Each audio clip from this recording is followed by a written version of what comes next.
ஆண்டவரும் இரட்சகருமாகிய இயேசு கிறிஸ்துவின் நாமத்தில் வாழ்த்துக்கள். இந்த நாளிலும் எபேசியர் 5வது அதிகாரம் முதல் 7 வசனங்களை மாத்திரம் நாம் தியானிக்கப் போகிறோம்.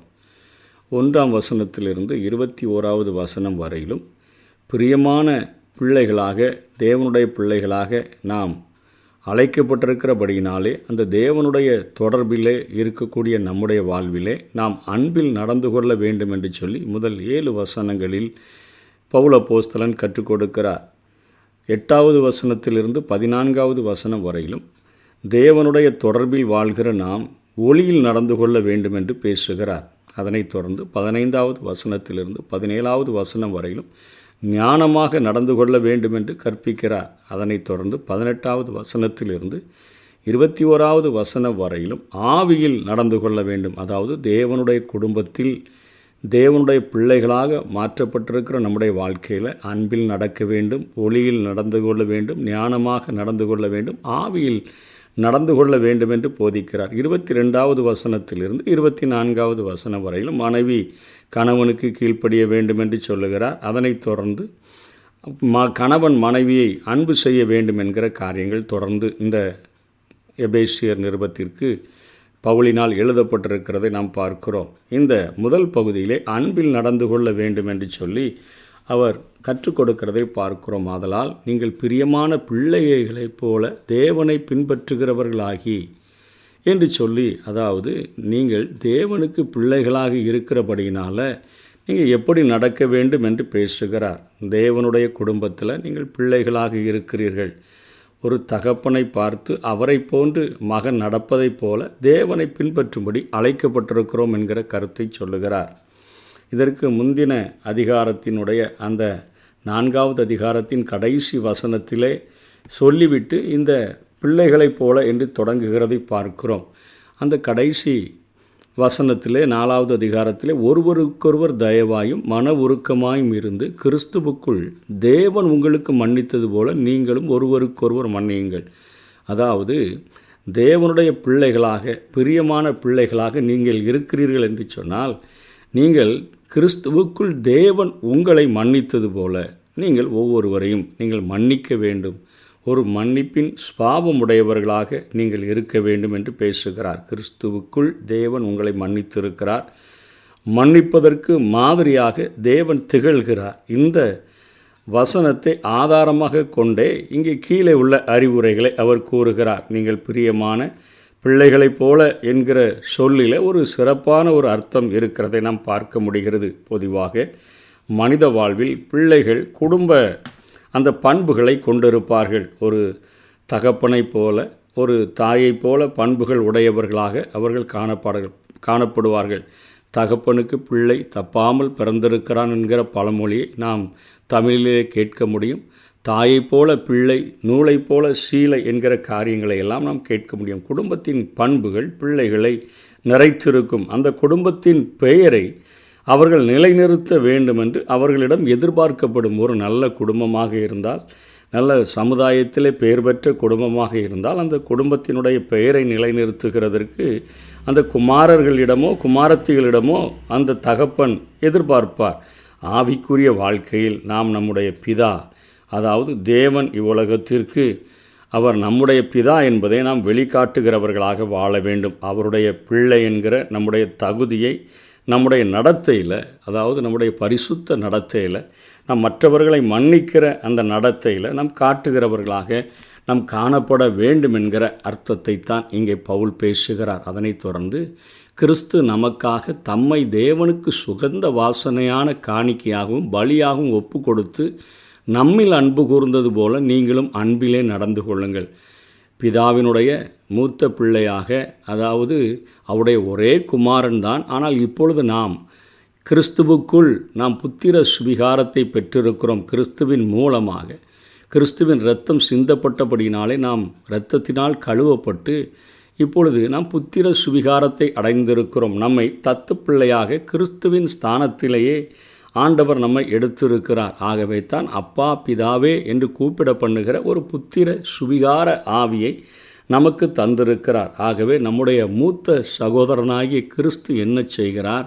நமக்காக தம்மை தேவனுக்கு சுகந்த வாசனையான காணிக்கையாகவும் பலியாகவும் சுகந்த வாசனையான பலி. அதாவது பழைய ஏற்பாட்டிலே சொல்லப்பட்ட அந்த முழு பலியையும் ஆண்டவர் தன்னுடைய நிழலாட்டமாய் சொல்லப்பட்ட காரியங்களை நிஜமாக இந்த பூமியிலே நிறைவேற்றி கொடுத்தார். மனுக்குலம் மன்னிக்கப்படுகிறதற்கு ஒரு குற்றமற்ற தெய்வத்தினுடைய இரத்தம் சிந்த வேண்டும். இது தேவனுக்கு ஒரு மகா பெரிய ஒரு சவாலாக இருந்தது என்றே சொல்ல முடியும். ஏனென்று சொன்னால் தன்னுடைய மடியில் தவழ்ந்த ஒரு செல்ல குமாரன் தான் இந்த மனுக்குலத்திற்கு அவருடைய பாடு மரணத்தினால் மீட்பை ஏற்படுத்தி தர முடியும் என்கிறது உலக தோற்றத்திற்கு முன்னே தேவனால் தீர்மானிக்கப்பட்டது.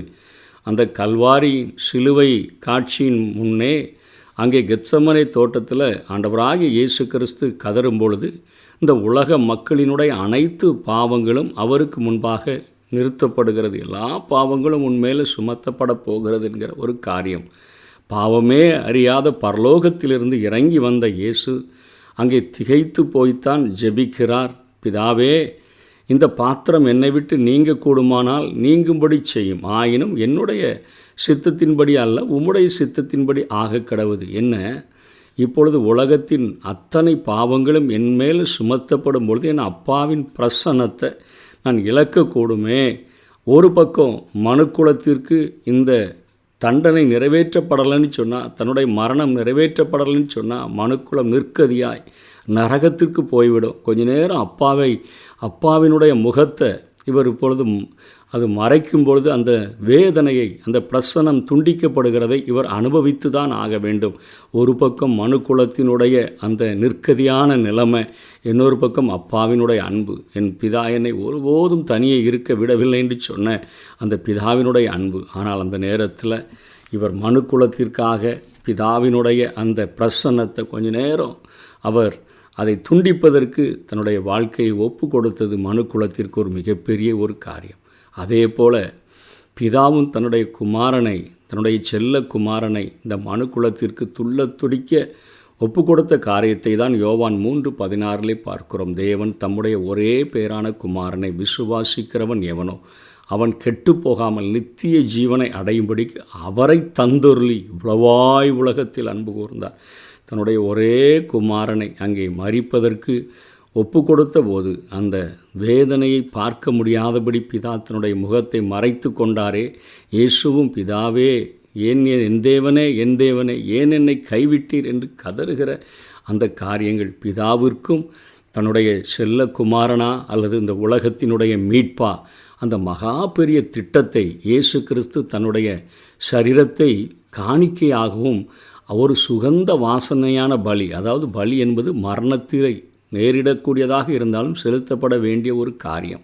பலி என்றாலே மரணத்தை குறிக்கிறது. தன்னுடைய மரணத்தின் மூலமாக பரலோகம் முழுவதையுமே ஒரு சுகந்த வாசனை வீசும்படியாக செய்துவிட்டது போல இது நிமித்தமாக மனுக்குலத்திற்கு மிகப்பெரிய மீட்பு ஏற்படுத்தப்பட்டு மனுக்குலம் பிதாவினுடைய கரத்திற்கு திருப்பி கொடுக்கப்பட்டது போல இருந்தபடியினால் பிதாவினுடைய இருதயம் மகிழ்கிறது. தன்னுடைய குமாரன் மரித்து அடக்கம் பண்ணப்பட்டு உயிர்த்தெழுந்து தன்னுடைய சொந்த இரத்தத்தை கைகளில் ஏந்தி இனிமேல் வேறு பலிகள் இல்லை, மனுக்குலத்திற்கு மீட்பின் திட்டம் ஏற்படுத்தி விட்டாயிற்று, மனுக்குலம் என்னை நிற்கதியாய் நிற்க வேண்டிய தேவையில்லை என்கிற காரியம் நடத்தி காட்டப்பட்ட போது என் குமாரன் தன்னுடைய உயிரை காட்டிலும் இந்த மனுக்குலத்தை அதிகமாய் நேசித்து பிறனுக்கான ஒரு நன்மையை செய்து முடித்தாரே. அந்த காரியம் பிதாவின் இருதயத்தை மகிழ்வித்தபடினாலே நீங்களும் அன்பிலே நடந்து கொள்ளுங்கள். அப்படின்னு அர்த்தம் என்னென்னா, என்னுடைய சரீரங்கள் அழிக்கப்பட்டாலும் பரவாயில்லை, பிறனுடைய வாழ்க்கை என்கிற ஒரு பிறனை நேசிக்கிற ஒரு அன்பிலே நடந்து கொள்ளுகிறவர்கள் பிதாவிற்கு பிரியமான பிள்ளைகள். இயேசு எப்படி பிதாவுக்கு பிரியமான பிள்ளையாக தன்னுடைய சரீரத்தை ஒரு காணிக்கையாகவும் சுகந்த வாசனையான பலியாகவும் தன்னுடைய ஜீவனை இந்த உலகத்தின் மக்களுக்காக அவர் கொடுத்தபடியினாலும் பிதாவினுடைய இருதயம் மகிழ்கிறது போல நம்முடைய தத்து குமாரர்களாக இருக்கக்கூடிய நம்ம புத்திர சுவிகாரத்தை அடைந்திருக்கிற நம்முடைய அன்பின் நிமித்தமாக தகப்பனுடைய இருதயத்தை மகிழ்விக்க வேண்டும் என்கிறது தான் நாம் கற்க வேண்டிய பாடமாக இங்கே பவுல் நமக்கு போதிக்கிறார். மேலும் பரிசுத்தவான்களுக்கு ஏற்றபடி வேசித்தனமும் மற்ற எந்த அசுத்தமும் பொருளாசையுமாகிய இவைகளின் பெயர் முதலாய் உங்களுக்குள்ளே சொல்லப்படவும் கூடாது. விசுவாசின்னு வந்துட்டான்னா தேவனுடைய குடும்பத்தில் அவங்க தேவன் அப்பான்னு சொன்னால் நீ அவருக்கு பிரியமான பிள்ளையாய் மாறிட்டான்னு சொன்னால் வேசித்தனங்கள் உன்னுடைய வாழ்க்கையில் இருக்கக்கூடாது. அதாவது திருமணத்திற்கு முன்பாக செய்யப்படுகிற அசுத்தமான பாலுணர்வு சார்ந்த பாவங்களை வேதம் வேசித்தனம் என்று சொல்கிறது. அப்படிப்பட்ட பாவங்களை செய்யாமல் மற்ற எந்த அசுத்தமும் இன்றைக்கு வாலிபர்கள் மத்தியில் ஆனாலும் எல்லா மனிதர்களுடைய மத்தியிலையும் தவறான படங்களை பார்க்கக்கூடிய காரியங்கள், தவறான புத்தகங்களை படிக்கக்கூடிய காரியங்கள், தவறான கெட்ட எண்ணங்கள், இவைகளால் ஒரு இருதயம் சிந்தனைகள் உடைய வாழ்க்கை சக்கரம் முழுவதும் அசூசிப்படக்கூடியதாக இருக்கிறது. அந்த அசுத்தங்கிற பேரே விசுவாசிகளுடைய வாழ்க்கையில் படக்கூடாது.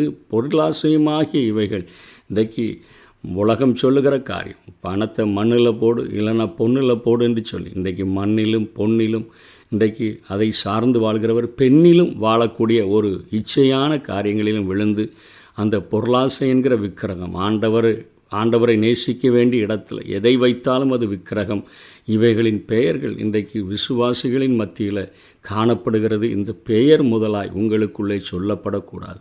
இவர் வேசித்தனத்தில் இருக்கிறாருங்க, இவர் அசுத்தமான வாழ்க்கை வாழ்கிறாருங்க, இவர் பொருளாசை உடையவருங்க, பணத்துக்காகவே தாங்க பிரசங்கம் பண்ணுறாரு, இல்லை பணத்துக்காகவே தான் இவன் சர்ச்சைக்கே போகிறான், ஆசீர்வாதம் என்பதற்காக தான் போகிறான் என்கிற எந்த ஒரு காரியமும் உங்களை குறித்து சொல்லப்படக்கூடாதபடி கரையற்ற ஒரு வாழ்க்கை, பரிசுத்த வாழ்க்கை, பாவத்துக்கு மரித்த வாழ்க்கை, பரிபூரண வாழ்க்கை, தேவனுக்கு பிரியமான பிள்ளையாக இருக்கிறபடியினாலே அவருடைய தன்மைக்கேற்ற ஒரு வாழ்க்கையை நீ வாழ வேண்டும் என்று இங்கே கற்றுக் கொடுக்கிறார். அப்படியே வம்பும் புத்தீனமான பேச்சும் பரியாசமும் தகாதவைகள் ஸ்தோத்திரம் செய்தலே தகும் என்று பேசுகிறார்.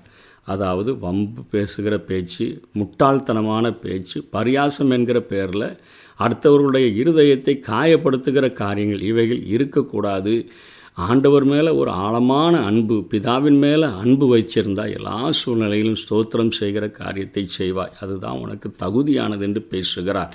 விபச்சாரக்காரனாவது, அசுத்தனாவது, விக்கிரக ஆராதனைக்காரனாகிய பொருளாசைக்காரனாவது தேவனுடைய ராஜ்யமாகிய கிறிஸ்துவின் ராஜ்யத்திலே சுதந்திரம் அடைவதில்லை என்று அறிந்திருக்கிறீர்கள். இந்த பரலோக ராஜ்யத்துக்கு அவன் போக முடியாது. யாருன்னா விபச்சாரக்காரன்.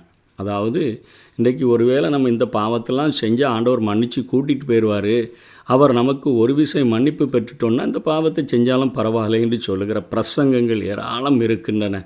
விபச்சாரத்திலேயோ அசுத்தத்திலேயோ விக்கிரக ஆராதனையாகிய பொருளாசையிலேயோ ஒரு மனிதன் இருக்கிறான் என்று சொன்னால் அவனை தேவனுடைய ராஜ்யத்தை பெற முடியாதவன் என்றதே வேதம் சொல்லுகிறது. இப்படிப்பட்டவைகளின் நிமித்தமாக கீழ்ப்படியாமையின் பிள்ளைகள் மேல் தேவ கோபாக்கினை வருவதால், அதாவது இந்த பாவத்தை செஞ்சால் நிச்சயமாய் அவர்கள் கீழ்ப்படியாமையின் பிள்ளைகள், அவர்கள் மேலே தேவனுடைய கோபாக்கினை வரதான் செய்யும். எப்படி ஒரு குடும்பத்தில் ஒரு பிள்ளை தருதலையாக இருந்துச்சுன்னு சொன்னால் தகப்பனுக்கு அந்த பிள்ளைகளின் மேலே எத்தனையாய் கோபம் வருகிறதோ அந்த மாதிரி கோபம் வருவதால் ஒருவனும் உங்களை வீண் வார்த்தைகளினாலே மோசம் போக்காதபடிக்கு எச்சரிக்கையாக இருங்கள்.